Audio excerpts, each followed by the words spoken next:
ijambo rivuga ngo ikosa rikomeye Rasheli yakoze mu gihe cyo kuvuka kwa Yesu.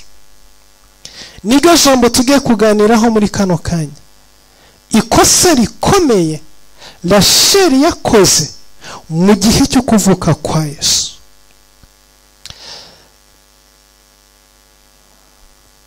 Uyu mwanya turitegura kwibuka kuvuka kwa Yesu. Ni igihe cy'ibyishimo, ni igihe cy'umunezero, ni igihe abantu bagura imyenda myinshi, imyenda myiza, bateka neza, basohoka, abana badekora, bakora ibintu byinshi cyane bitandukanye. Kuko ni igihe cy'inkuru nziza, ni igihe twibuka ko umukiza yaje mu isi, ni igihe twibuka yuko umwami w'abami yaje mu isi, ni igihe twibuka ko Imana isumba byose yatanze umwana wayo w'ikinege kugira ngo aze mu isi, avukire mu isi, hanyuma dukize, aducungure, atubohore. Ariko muri icyo gihe cy'ibyishimo, muri icyo gihe cy'umunezero, muri icyo gihe cy'inkuru nziza, muri icyo gihe cy'ibirori byinshi, muri icyo gihe Yesu yavukaga abashumba baranezerewe, muri icyo gihe Yesu yavukaga ijuru ryararirimbye, abamarayika baramanutse, ingabo nyinshi zivuye mu ijuru zaraje, hari umunezero mu isi no mu ijuru. Ariko muri iyo periyode, muri uwo mwanya, hariho undi mugore witwa Rasheli, we utahuye n'inkuru nziza, ahubwo ibihe byahindutse kuri we, aho kugira ngo yakire inkuru nziza y'umunezero, akakira inkuru y'agahinda, akakira inkuru y'umubabaro. Mu gihe cyo kuvuka kwa Yesu ntabwo byazaniye bose umunezero, ahubwo hari bamwe byazaniye ibyago, byazaniye amarira, byazaniye agahinda. Hari bamwe byatwariye ibyishimo. Uyu mugoroba ndavuga ku mudamu witwa Rasheli. Mana mu ijuru tugire neza cyane.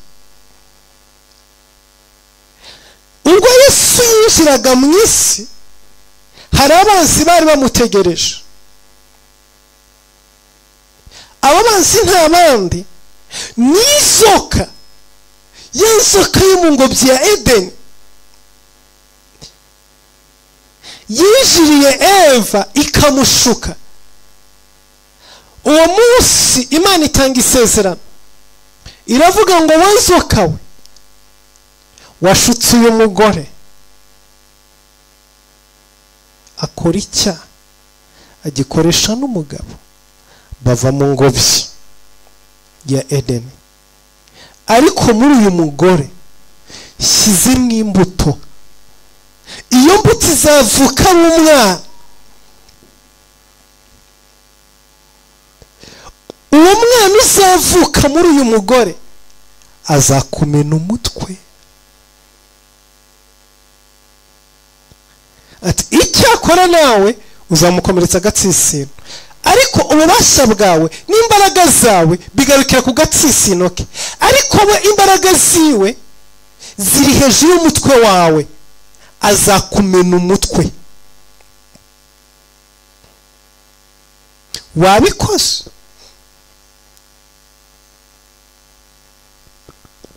Wamushutse, ariko ntabwo watsinze, kuko muri uyu mugore harimo imbuto izavamo. Imana itugire neza cyane. Inzoka irita mu gutwi, irabizirikana. Ahari Adamu na Eva barabyibagiwe, ariko inzoka ntigeze yibagirwa icyo Imana ivuze. Kubera iki? Kuko inzoka ubwo yari Satani, kandi Satani yavuye imbere y'Imana, yahoze imbere y'Imana, yabanye n'Imana, azi yuko ijambo rivuye mu kanwa k'Imana riba ari ukuri. Reka mbabwire, twebwe abantu b'inyama n'amaraso dushidikanya ku by'Imana yavuze, ariko satani ntageshidikanya ku by'Imana yavuze. Niyo mpamvu abantu bafite amasezerano bahura n'intambara nyinshi zitagira uko zingana, kuko Imana ivuganye nawe wowe ushobora kubitaho, ariko satani akomeza bizirikana, kuko azi neza ngo ijambo ry'Imana rirarema, ijambo ry'Imana ni imbaraga, ijambo ry'Imana ni ukuri, ijambo ry'Imana ntirihera, ijambo ry'Imana ntirisaza, ijambo ry'Imana ntiripfa. Ibyo ngibyo satani abizi neza kandi ahora bizirikana igihe cyose. Rero satani yagumanye intambara zikomeye muri we, zisezerana umugore ahawe yuko muri we harimo urubyaro ruzaza kumumena umutwe. Buracya umugore arabyara, abyara Kayini, abyara n'Abeli. Abyaye Kayini n'Abeli, inzoka iraziritegereza mu rubyaro rw'umugore, ibona Abeli ahagurutse aramya Imana, atanga ibitambo, atanga amaturo akwiriye, atanga icyacumi, anezeza Imana, ashaka amaso y'Imana. Satani abona ibyo Adamu yananiwe gukora, Abeli arimo arabikora. Satani aribwira ati uyu ni wa wundi Imana yavuze uzaza kumena umutwe, kuko arimo gukiranuka, arimo gukora ibintu bizima, arimo gushaka amaso y'Imana. Rero uyu nguyu ni wundi Satani yavuze uzaza kumena umutwe. Yitegereza Kayini, abona Kayini nawe ashaka Imana, ariko ukuguru kumwe kuri mu isi ukundi kuri mu Mana. Ku cyumweru ari mu rusengero, kwa gatanu ari muri boîte. Uyu munsi yatuye, ejo yagiye kwinezeza. Hari abantu bameze nka Kayini. Ubundi Kayini mu buzima bwiwe yashakaga Imana n'imitima ibiri, ntabwo yari afite umutima umwe. Umutima umwe waba gushaka Imana, undi ushaka ubutunzi. Umwe ushaka kunezeza Imana, undi ushaka kwinezeza. Nawe Satani amwitegereza muravuga ati uyu nawe ashobora kuncika, kuko nubwo atabirimo neza, igitondo kimwe ashobora kuzabyuka abihagazemo neza. Rero ikintu ngiye gukora, reka bano bana bombi mbabuze imbaraga n'ubushobozi bwo kuzamena umutwe.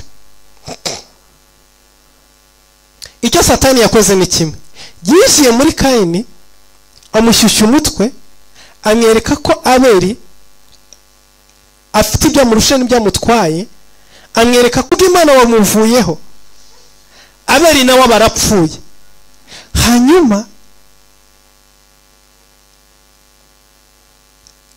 Eva na Adamu binjira mu kiriyo.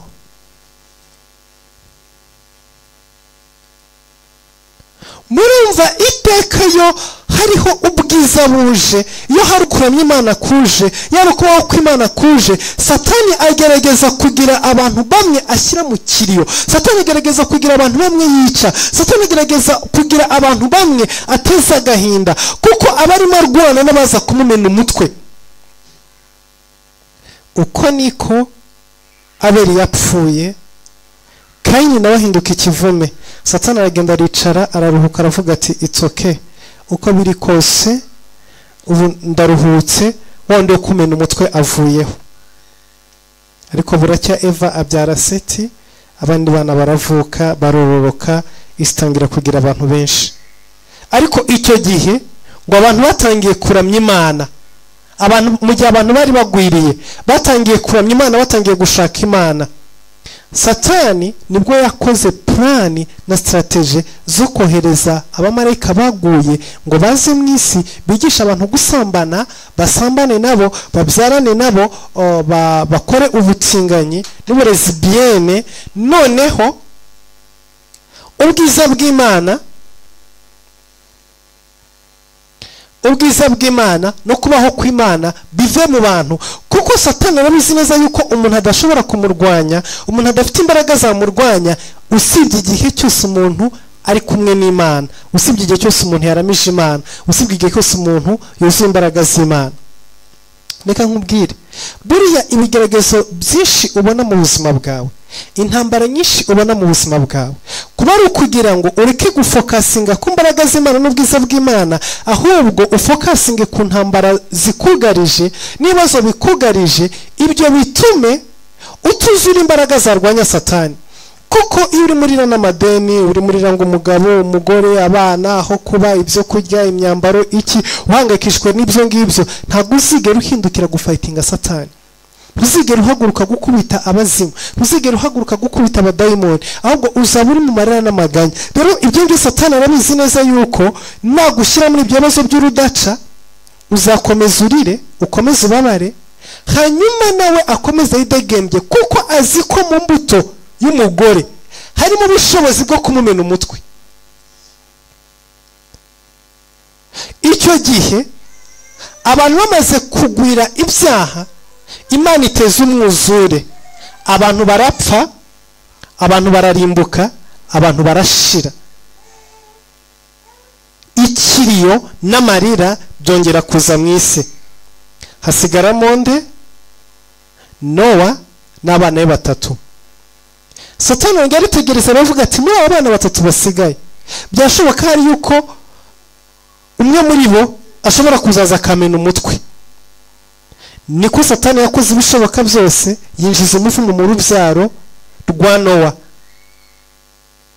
Kanani aravumwa ku bwase bari warebye se kuri yambaye ubusa. Satani akomeza kurwana n'icyo kintu, nuvuga ngo Satani akomeza kurwana n'umwuka wo kwica urubyaro kugira ngo atamenwa umutwe. Igihe Imana ahamagaraga Aburahamu aze, hanyuma muri we hazava mu rubyaro Imana izakoresha mu gihe kizaza, Satani ari yaranje atega umutego, Ishimayeli aravuka kugira ngo abe umwanzi wa Isaka, hanyuma amuhige, azamugire nabi, azamwice. Ariko Sara yuzuye umwuka wera abwirijwe n'Imana, abwira Aburahamu ati umwana w'isezerano ntazaraganwa n'umwana w'umuja, angaza umuja n'umwana wiwe, birukane bagende, kuko umugabane isezerano ufite nibwo umwana w'isezerano.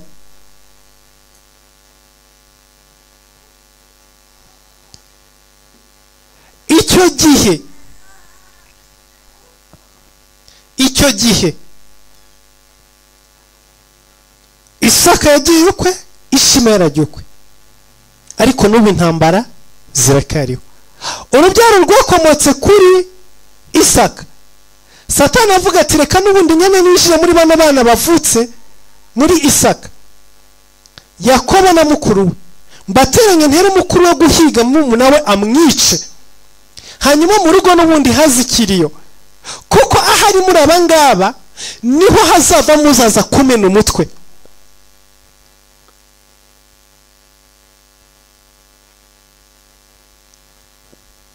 Umwana mukuru Esau ahagurukira kwica Yakobo n'abavandimwe. Urumva wa mwuka wo kuva mu ngobyi ya Edeni, kuva kwa Adamu na Eva uracyakurikirana ugeze no kwa Isaka. Iryo joro yaraye ashaka kumwica, umwuka w'Imana araza agenderera nyina wa Yakobo, Rebeka, aramubwira afata umuhungu wawe umuhungishe ajye kwa nyirarume kugira ngo adapfa, kuko iri joro mukuru washaka kumwica. Uko niko Yakobo yarayagenda ijoro ryose ahunga kugira ngo aticwa. Ibi byose ni umugambi wa Satani, ni inzigo ya Satani, arashaka kwica uzaza kumumena umutwe. Hallelujah. Mana mwishe tugire neza cyane.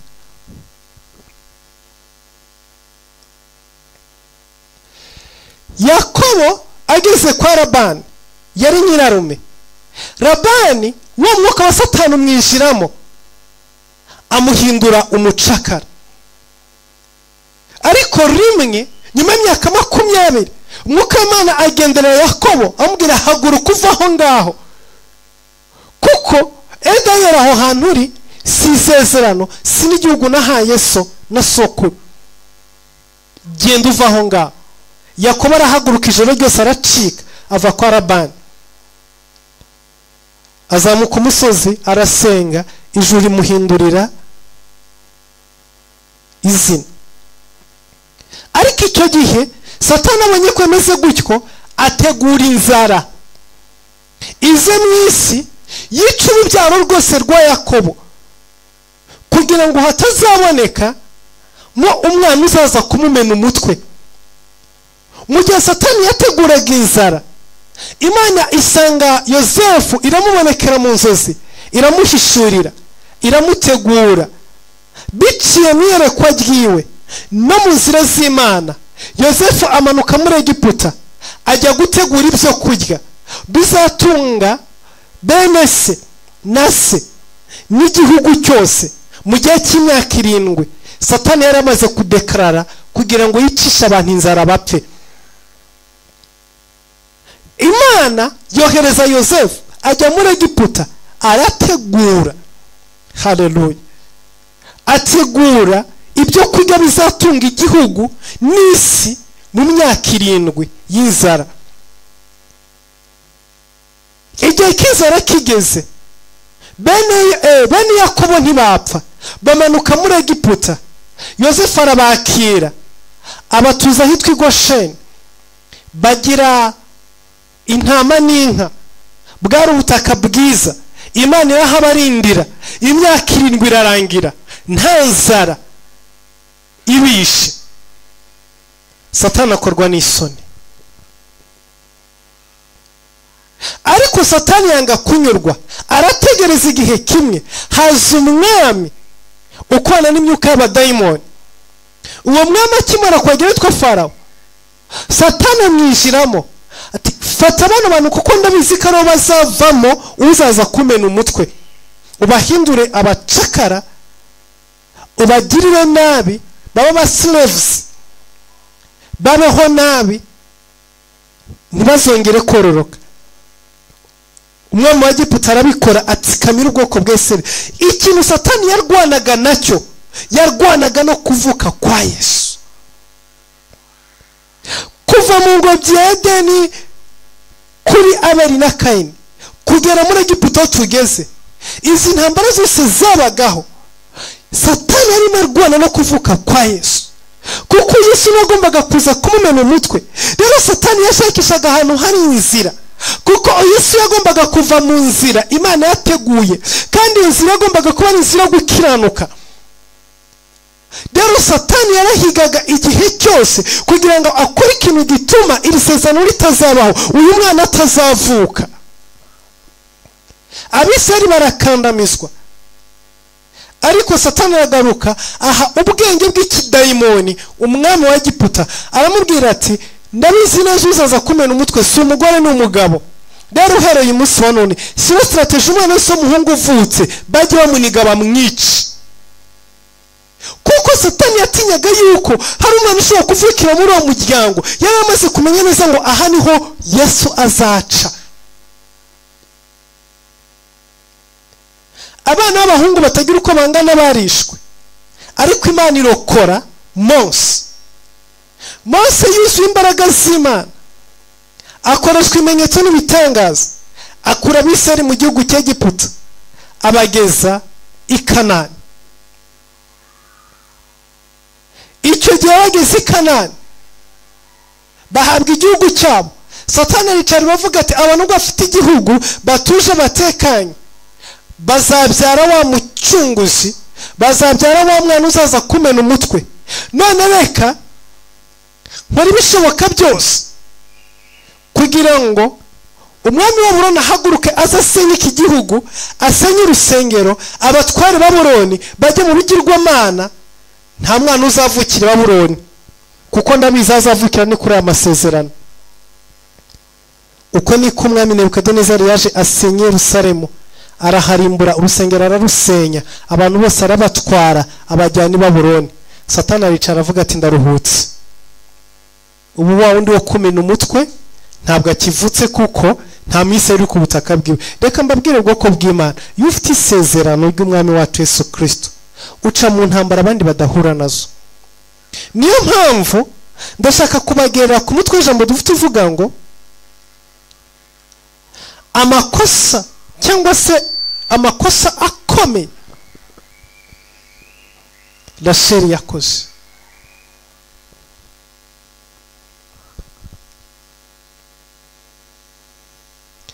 Abisirayeli bari Babuloni, umwuka w'Imana, Imana yongera yaranja ikora ibishoboka byose izamura Esiteri ahinduka umwamikazi. Ahindutse umwamikazi, Satani ahita yinjira muri Hamani amutegurisha strategy zo kurimbura abayuda ngo bapfe bashireho. Ati niba apfa bagashiraho, wa mwana uzavuka uzamena umutwe ntago ari buze kuba akibonye ahaca. Igihe Imana izajya gucreatinga irindi shyanga, imyaka izaba yigira imbere. Murumva intambara Satani ateza, ntabwo ajya areka, kuko buri kintu cyose gifite, buri kintu cyose created n'ubuzima bwa Yesu, created n'isezerano rya Yesu. Arabona avuga ngo ntago ngo bemera isezerano rya kera gusa, ntabwo bemera isezerano rishya. Sinzi ukuntu bakomera isezerano rya kera ugakana isezerano rishya, cyangwa se ukemera isezerano rishya ugakana irya kera. Kuko isezerano rya kera ryose kuva mu itangiriro kurinda urangiza n'amarake ni ubuzima bwa Yesu gusa, ni amasezerano ya Yesu, ni ivuka rya Yesu. Haleluya. Abisirayeli bavuye muri Egiputa bageze mu butayu, Baraki yazanye umugabo witwa Balamu ngo aze abavume. Balamu yitegereje, arebye hagati muri bo abonamo Yesu Kristo, avuga ngo ndamubonye ni inyenyeri, ntabwo ari uwanonaha ariko azaza. Oh haleluya. Rero Satani yarabizi neza ngo ubu bwoko bwa Isirayeli hagati muri bo niho umwana azava, niho umwana azavukira, niho umwana azaca. Niyo mpamvu Abisirayeli bahuye n'ibibazo andi mahanga yose atahuye nabyo kuri iyi si. Nta kindi Satani yarwanaga nacyo kwari kugira ngo uyu mwana uzamumena umutwe atabona inzira.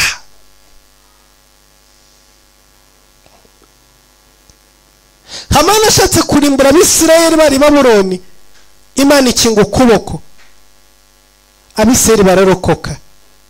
Icyo gihe Esiteri abyarana n'umwami. Mu rubyaro rwa Esiteri no havuyemo umwami witwa Kuro. Uyu Kuro yuzuye umwuka Imana akoshejwe n'Imana, yandika ashyiraho itegeko yuko Abisirayeli bataha bagasubira iwabo ku butaka bwabo. Oh haleluya. Ndetse bakongera kubaka urusengero, bakongera kurusana. Yari yongeye guharura inzira yo kuvuka k'umucunguzi, kuko Yesu nta handi yagombaga kuvukira atari ku butaka bwa Isirayeli. Rero igihe nta butaka bari bafite, Yesu ntiyashoboraga kuvuka. Niyo mpamvu Imana yategereje ko hari umwana uvuka ufitanye isano n'Abisirayeli kugira ngo ahinduke umwami. Ni nk'uko byagenze muri Egiputa, umwana wo mu Isirayeli Mose yaravutse ajya kurererwa ibwami kugira ngo akurire ibwami. Niwo mugambi Imana yakomeje ni Babuloni. Esiteri ajya gushingirwa umwami kugira ngo azabyare umwana ibwami, hanyuma azatanga itegeko ryo gutaha kw'Abisirayeli. Haleluya.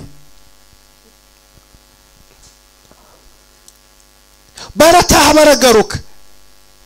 Ibyo byose muri icyo gihe Imana yahagurukije abahanuzi batangira guhanura. Umwari azasama inda, umwari azabyara, umwana w'umuhungu azavuka, azitwe Manueli, igitangaza, Imana iri kumwe natwe, azavukira i Betelehemu i Yudaya, bizagenda gutya na gutya, navuka hazicwa abana b'abahungu. Abahanuzi binjiraga mu mwuka bakareba bakabona Yesu yavutse, ariko bakareba ya nzoka mu ngobyi ya Edeni irimo ihiga umwana ngo imwice. Muri iyo ntambara no muri urwo rugamba rwo guhiga umwana, abahanuzi bakabona hari abana bapfiramo, abana b'abahungu. Yeremiya we ajya kure cyane, arerekwa, abonamo n'umugore witwa Rasheli apfusha abana babiri b'abahungu. Abona arimo kuvuza induru, arimo kurira, ariko Yeremiya atanga impuruza aravuga ngo nimuhungisha abo bana mubajyane mu kindi gihugu ngo hanyuma Imana izabahamagara mubakureyo. Oh my Jesus.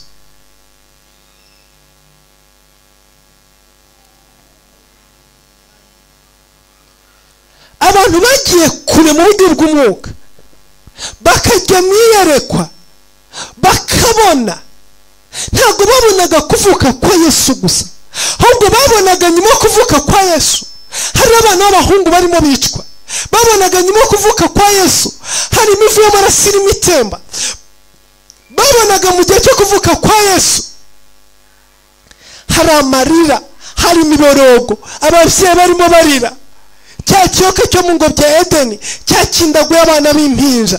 Abahanuzi barabyitegereza barabireba, barangije batanga inkuru za hakiri kare, baravuga ngo uwo mwami navuka abana bazicwa, impinja zizicwa. Yewe Rasheli we, turakubona uboroga, abana bawe bishwe.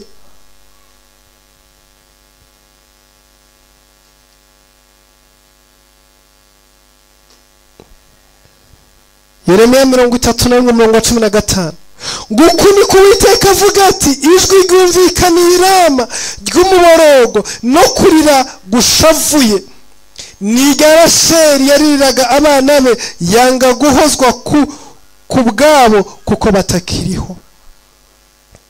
Ibi byavuzwe kera na Yeremiya arimo areba Abisirayeli bajyanywe ari imbohe, bajyanywe i Babuloni, ariko aritegereza baravuga ngo ibingi bibaye kubera umukiza uzavuka, niyo mpamvu mujyanywe, ariko nimunagaruka byanze bikunze umukiza azavuka. Ariko umunsi azavuka ndabona umuborogo, ndabona amarira, ndabona abana b'impinja bicwa, ndabona ibihe bigoye biruhije mwivuka ry'uyu mucunguzi, mwivuka ry'uyu mwami hari amaraso azameneka.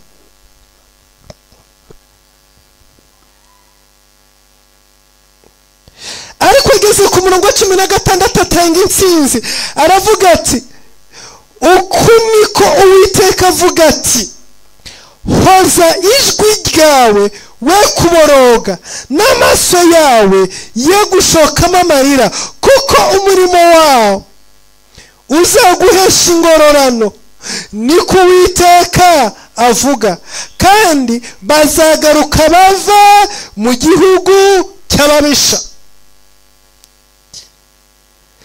Ahangaha yaratanze strategy, yaratanze umuburo, yaravuze ati Rasheli we uriswa n'abana bawe, reka nkugire inama, dore imirimo y'amaboko yawe izaguhesha icyubahiro, dore icyo uzakora nicyo kizatuma utarira. Haguruka ujye mu gihugu nubwo cyaba ari icy'ababisha, nubwo cyaba ari icy'abanzi, hanyuma uhungisha abana, kuko icyari gutuma Rasheli atarira nuko abana be batari gupfa, kandi kugira ngo abana be baye gupfa nuko bagombaga kujyanwa mu kindi gihugu hanyuma bakazagaruka hanyuma. Kuko ku murongo wa 16 urangira arabivuze ngo kandi bazagaruka bave mu gihugu cy'ababisha. So bigaragara neza ngo Yeremiya yamaze gutanga umuburo ngo abo bana uwo mukiza navuka nimuhungisha abo bana mubajyane mu gihugu cya kure, hanyuma nyuma muzabagarura baveyo. N'ibyijwi ryo kurira ritazumvikana, n'ibyijwi rizahozwa. Arangije ku murongo wa 11 avuga ngo kuko hariho ibyiringiro. Yatangiye avuga ngo ijwi ryumvikaniye i Rama ry'umuborogo, ariko umurongo wa 11 bavuze ngo kuko hariho ibyiringiro by'amaherezo yawe, ngo kandi abana bawe bazagaruka mu rugabano rwabo. Urumva umuhanuzi uburyo kibukora?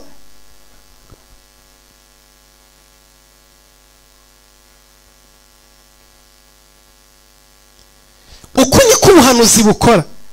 Ubuhanuzi buraje, ijwi ryumvikaniye i Rama ryo kurira, abana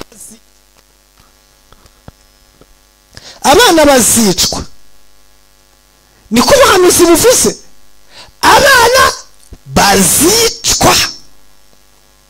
Ariko umurongo wa 10 ngo avuze ngo kuko hariho ibyiringiro by'amaherezo yawe. Nubwo hariho umugambi wo kwica abana, ariko hariho ibyiringiro. Yesu ashimwe. Uko niko Imana itanga intsinzi. Imbere yawe hari agisida, ariko hari ibyiringiro kufasha iminsi 2 ya gisida yavaho.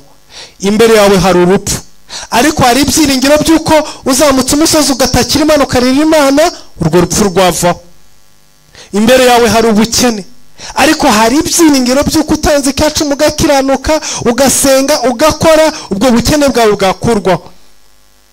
Abarozi baragwaguruka, ariko hariho ibyiringiro. Iteka yo message y'Imana y'ubuhanuzi buje, bwaba buvuga ibibi, bwaba buvuga ibyiza, haba hariho indi nzira, way out. Oh my Jesus, icyampa mukumva iyi message uyu mugoroba. Yeremiya yarahanuye ngo ijwi ry'umuborogo, ariko ageze ku murongo wa 17 avuga ngo hariho ibyiringiro. Ibyo byiringiro ni ibyiki? Arakomeza be yawo ngo kandi abana babo bazagaruka mu rugabano rwabo, niko Uwiteka avuga. Bisobanuye neza ngo ibi byiringiro Yeremiya yabivugaga kuri ba bana yatangiye avuga ngo bazicwa, umuborogo n'amarira kuri aba bana. Ariko ageze ku murongo wa 17 ati hariho ibyiringiro by'uko abana bazagaruka mu gihugu cyabo. Bivuze ngo yaratanze message ivuga ngo umukiza navuka, umwami Yesu navuka, uwo Yesu Kristo uzakandagira Satani akamumena umutwe navuka, muzahungisha abana mubajyane mu gihugu cya kure, hanyuma nyuma muzabagarura. Niho hari ibyiringiro byo kubaho kwabo. Hello. Ubuhanuzi bwari bwanditswe, Rasheli ntiyigeze abusoma.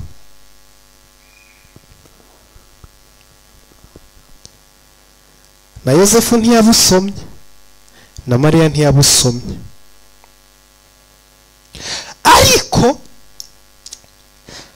hari itandukaniro hagati ya Yosefu na Mariya na Rasheli.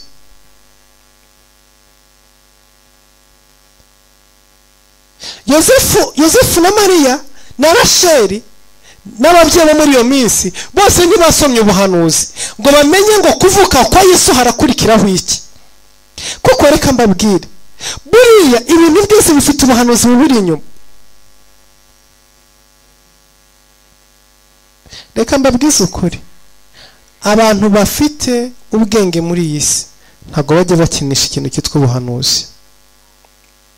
Niyo wabona ufite amahoro asendereye gute, niyo wabona inyenyeri zimurika, niyo wabona abanyabwenge bazana ifeza n'izo baza kugutura, niyo wabona ingabo zo mu ijuru zirimo ziririmba, ibyo ntabwo bikoraho ubuhanuzi bwahanuwe.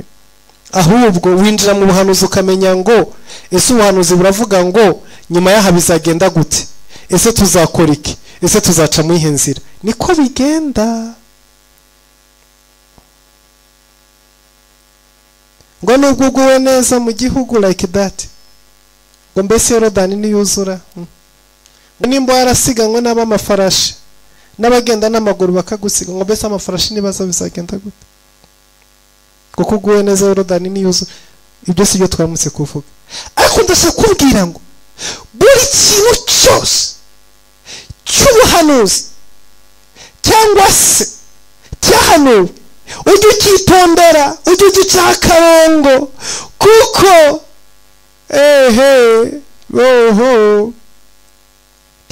Yesu avutse byari byiza, ijuru ryasaga neza, inyenyeri zaragaragaye, amarayika baririmbaga, amahoro yaruzuye. Ariko hari ubuhanuzi bwari buri behind yo kuvuka kwa Yesu, hari ubuhanuzi bwari buherekeje ivuka rya Yesu. Ubwo nibwo Mariya atasomye na Yosefu ntiyasoma na Rasheli ntiyarasoma, ariko hari itandukano hagati y'abangaba uko ari batatu. Itandukano ryari hagati y'abangaba iri ngiri: ushobora kuba utarasomye ubuhanuzi, ushobora kuba utazi ubuhanuzi, ushobora rebosekeremosai.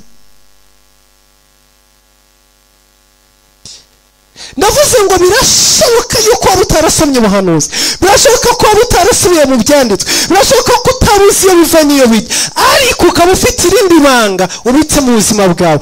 Ibanga rya Yosefu na Mariya, bari bafitanye ubusabane n'Imana, bavuganaga n'Imana, bavuganaga n'abamarayika. Iryo banga ryari riri mu buzima bwabo, nubwo batari barasomye ubuhanuzi, ariko bari bafitanye ubusabane n'Imana. Ikosa rikomeye Rasheli yakoze mu buzima bwiwe, ntiyasomaga ibyanditswe, ntiyarazi icyo ubuhanuzi buvuga, kandi nta rusabane n'ijuru yari afite. Ushobora kuba umunebwe wo gusoma ijambo ry'Imana, ukaba umunebwe wo gusoma ibyanditswe, ukaba umunebwe wo gusesengura ubuhanuzi, ariko ukaba ufitanye ibanga n'Imana, ariko ukaba ufite uburyo usabana n'Imana, ukaba ufite uburyo tuvugana n'Imana, ukaba ufite uburyo tuvugana n'abamarayika. Reka nabwire, ntukishinge bagenzi bawe, kuko ntabwo uzi amabanga baba baryamanye nabo. Wari uzi ko Aroni na Miriyamu bakoze association, baravuga ngo reka dutuke Mose. Barangije baramutuka, bamubwira amagambo bishake. Imana iri mu ijuru arakarira amanuka. Imanutse isanga abantu batatu. Abantu batatu barinde, yari Mose, yari Aroni, yari Miriyamu. Aroni ni umutambyi, Mose avugana n'Imana amaso ku maso. Miriyamu we aragendera ko ari mushiki wa Mose gusa, nta kindi. Nuko yageze gutera akaririmbo bambuka inyanja itukura, yateye imwe gusa, nta yindi twasomye muri Bibiliya yahimbye. Yari afite impano yo kuririmba, ariko ntabwo yikoreshaga. Imana yaramuhaye amavuta yo kuramya no guhimbaza, ariko aya mavuta Miriyamu yari yarayaryamishije, yarapfushije ubusa. Yararamije rimwe, bambutse inyanja itukura, arahimbaza, bavuza imyirongi, ibintu bigenda neza, icyubahiro cy'Imana kiramanuka, ubwiza bw'Imana baramanuka, bambutse inyanja itukura baramya. Miriyamu atera amakorasi yungikanya, ariko bageze mu butayu afata impano yiwe yo kuramya no guhimbaza no kuririmba, arayiryamisha, arayisinziriza. Ariko Mose we ari mu nshingano ziwe, arakorera Imana ijoro n'amanywa. Aroni nk'umutambyi aratanga ibitambo uko bukeye n'uko bwije. Hanyuma dore ukuntu byagenze. Mose azanye amategeko, aranditse, aravuze ati, Imana iravuze ngo ntimuzigere murongora abanyamahanga, cyangwa se ngo murongorwe nabo, mushakane mwebwe hagati muri mwebwe, kuko abanyamahanga bazabazanira ibigirwamana, muve ku Mana, mushakane hagati muri mwebwe. Hanyuma mu gitondo Mose arabyuka, arongora umwiraburakazi, umumidiyanikazi, umukobwa w'umwiraburakazi. Abisirayeli bose barabireba, ariko baratinya, baraceceka. Hanyuma Miriyamu arishana ati, ni musaza wanjye ndamuzi, tugende kumubaza gute yarongoye umwirabura. Aragenda akora kuri Aroni, yari mwene se wabo. Ngwino, dore aho yahereye. Barahagurutse bagiye kureba Mose, bakobanje kwitotomba no gukora akanama no kutuvuga utuntu twinshi cyane, ariko bakiraho Imana bayabumvise. Hari umuntu uvugaho Imana igati gukurikira. Ntabwo wacisha izina Mose mu kanwa ngo Imana hiri mu ijuru igomeze ituze, ntibibaho. Hari abantu uvugaho bataramenya n'ibyo wabavuzeho, bataramenya n'ibyo wabagambiriyeho, ijuru rikagukurikira aho uri hose. Uko niko byari biri kuri Mose. Umutunze urutoki, Imana azaga irukurikiye. Iramuhamagaye, baricaye ko ari batatu. Bicaye, Mose yarongoye umwiraburakazi.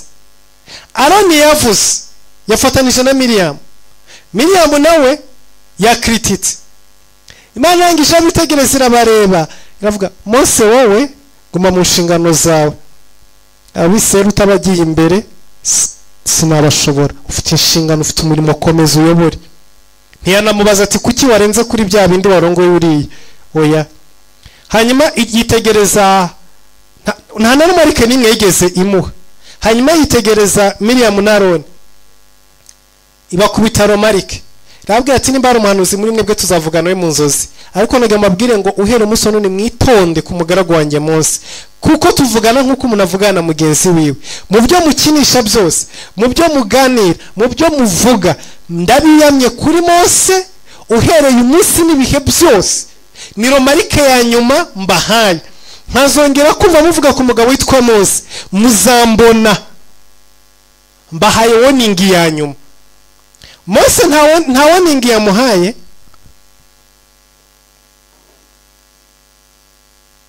Mose ntabwo Imana yamuhaye warning. Wowe gusa mubwira ati ngwino hano wumve ibyo mbwira bagenzi bawe. Aroni na Miriam ibahaye warning hagati, bombi bari kumwe. Umva Aroni yakiriye warning, ahabwa last chance yuko nasubira azahura no kuboko kw'Imana. Imana yishambye ati rero mba ngukubise nkakuvunagura, ariko nibutse kuri umutambyi, mva imbere ntarakuvuna. Genda usubire mu ngando, usore mu murimo wawe, utange ibitambo, ukora akazi kawe. Gusa n'ubwa mbere n'ubwa nyuma usubira kuvuga kuri Mose wihaye ngo nuko nawe uri umutambyi, nzakwereka icyo nzakugirira. Hanyuma regera kuri Miriam, wowe n'indirimbo waririmbaga uziruka mwambuka inyanja itukura. Ubundi wowe umaze iki? Wowe gushyushya urugamba gusa. Ako kanwa kawe ntabwo kakabaye karimo karirimba. None urimo uravuza induru gusa ngo Mose yarongoye ngo umwiraburakazi, ngo kandi arabibujije. Wowe nakwicetse ku ntebe y'ubucamanza bwanjye ryari. Sinaguha warning gusa ntanagukubise ngo wumve, ejo wazana bisubiramo.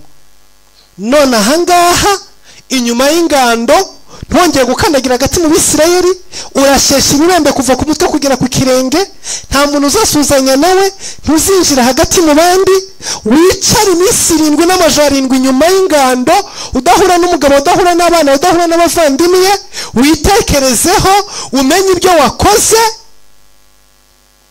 ubundi uzongere. Mwabyumvise ariko uru rubanza rw'abantu batatu kuntu rwaciwe. So there iko nashaka kuvuga ahangaha ni iki ngiki. Hari abantu bafite ibanga baryamenye nawe, ntukabone mugenzi we ngo yakoze ibi ngo nawe urabisubiramo, ngo yagenje gutya. Reka nkubwize ukuri, sekre yiwe ahuriye n'Imana, ijyanga afitanye n'Imana ntabwo ubizi, ntabwo uzi ibanga ryiwe. Ngo se kumbona akana k'Imana imukoresha atanasenga, ubizi ute? Ngo se kumbona akana k'Imana imukoresha atagafata na birangwa yisoma, ubizi ute?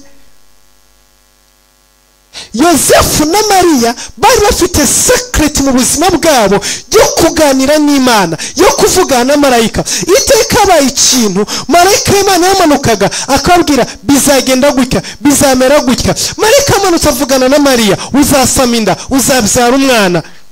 Umwana avutse, hari ikiganiro marayika yagiranye na Mariya. Mariya azi kuganira na marayika, azi kuvugana nabo, azi gusubizanya nabo, azi kwabaza ibibazo, azi kwakira. Afite hari ibanga riri mu buzima bwa Mariya, igorasheri ntajya agira. Yosefu igihe yari icyavuga ati jyewe rwose ubu ngubu Mariya ndamutaye, ngiye kwishakira undi mugore mbivemo. iryo joro yararyamye arasinzira, marayika amanuka mu nzozi. Nuvuga ngo Mariya yari afite ibanga ryo kuganira na marayika nk'uko umuntu aganira na mugenzi we, nk'uko umuntu avugana n'umuntu mugenzi we. Ariko Yosefu nawe yari afite ibanga ryo kuganira na marayika mu nzozi asinziriye. Buri muntu wese agira ibanga ryiwe. Hari umuntu uryama ku karaga agasinzira akarota, hari uzamuka umusozi akavugana n'Imana, hari uwicara akaganirizwa. Buri wese afite ibanga ryiwe. So Yosefu na Mariya bari bafite amabanga yabo mu buzima bwabo bw'ukuntu basabana n'Imana. Ariko Rasheli nta banga na rimwe ry'ubusabane n'Imana yari afite mu buzima bwiwe. Hanyuma yongeraho yuko atasomaga ibyanditswe, atasengaga, atashakishaga ngo amenye ubuhanuzi bumeze gutyo. Yicara mu kirere.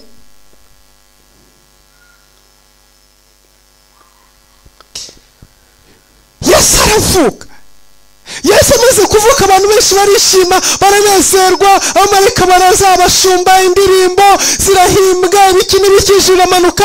Ariko hari undi mugambi warimo gupangwa.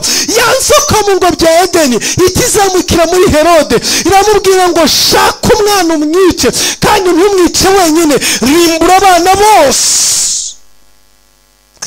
Iryo banga Yeremiya yari yaramaze kurimena kera, kandi yaramaze gutanga insinzi n'inzira y'ukuntu bizagenda. Yaramaze kuvuga ati umwana navuka, abana bato bose muzabakure mu gihugu, mubajyane mu kindi gihugu, muzabagarura nyuma. Ibyo Yeremiya yari yarabihanuye, ariko mu bwenge n'amayira akomeye y'ubuhanuzi bishobora kumvwa n'abantu bacukumbura ibintu by'ubuhanuzi. Ibyo ngibyo rero Yosefu ntabwo ashaka kubisobanukirwa no kubyumva, ariko arifitiye ibanga ryiwe. Aryama mu ijoro, marayika akaza akamuganiriza, akamubwira ati kora iki, cyangwa se ibi ngibi ntubikore, ibi ni byiza, ibi ngibi ni bibi. Kandi akamenya ko marayika yavuganye nawe, agasobanukirwa inzozi ziwe. Ntabwo ari wa wundi ubyuka avuga ngo narose ihene n'imbwa birimo bibirwana, ngo none bisobanuye iki? Izo si zo nzozi Yakobo, izo si zo nzozi Yosefu yarotaga. Ngo urumva ngo narose ngo mbona ngo ndimo ntora ibishyimbo, ngo ngiye kubishyira ku mbabura, ngo none mushumba ngo mbwira ngo ibyo bisobanuye iki? Buriya natwe abashumba twaragowe, ugasanga umuntu arimo arakubaza ngo umusobanurire ngo yari yarose arimo atora ibishyimbo bishyira ku mbabura. Nawe rero ngo ni umurose, nawe ngo afite inzozi. Si rwo rwego Yosefu yararimo. Yosefu yari afite capacity yo kuryama mu ijoro, marayika akaza akamuganiriza, kandi akabyuka azi neza icyo yabwiwe. Ntibyamusabaga kujya gusaba ubusobanuro, ntibyamusabaga kujya kubwira umuntu naka ngo mbwira bimeze gutya na gutya. Yosefu yakangukaga azi icyo Imana ivuganye nawe, azi icyo marayika amubwiye. Ryari ibanga ryari mu buzima bwiwe, ariko iryo banga Rasheli ntabwo yari afite. Muri iryo joro, mu gihe abandi barimo banezerwa, bishimye, barimo babyina, baryamye basinziriye, marayika aramanuka. Oh haleluya! Marayika w'Imana aramanuka, araza asanga Yosefu, amubwira ngo narabibonye ko utigeze usoma ibyanditswe, narabibonye ko utazi icyo ubuhanuzi buvuga. None uyu mwanya, aka kanya, haguruka ufate umwana na nyina, mumanuke muri Egiputa, mugumeyo kugeza igihe nzagaruka kukubwirira. Yesu ashimwe. Ngo hoza ijwi ryawe wowe urira. Oh haleluya! Mariya na Yosefu bari bishimye, ariko mu kanya gato gakurikiraho bari bagiye kurira Herode amaze kwica umwana. Ariko ijambo ryavuze ngo hoza ijwi ryawe wowe urira. Abakunda Imana, hoza ijwi ryawe. Ntiwemere ko ibyago Satani yapanze bigera ku buzima bwawe. Ntiwemere ko umutego Satani yateze uwugwamo. Ntiwemere ko ibyo abarozi barimo bakora bikugiraho impact. Ntiwemere yuko imigambi ya Herode igera ku buzima bwawe. Hoza ijwi ryawe. Yewe Rasheli we, hoza ijwi ryawe, kura abana mu nzira. Wikwemera ko Herode aza kurimbura abana. Soma ibyanditswe cyangwa ushaka Imana. nimba udashobora gusoma ubuhanuzi ngo ubusobanukirwe, shaka mu maso h'Imana, vugana na marayika, shaka Imana, ganira n'Imana, reka Imana iguhishurire nyuma y'umunezero, nyuma y'isezerano risohoye, nyuma y'akazi wakiriye, nyuma y'urugo ugezemo, nyuma y'amasezerano yuzuye, niki kigiye gukurikiraho? Senga Imana iguhishurire.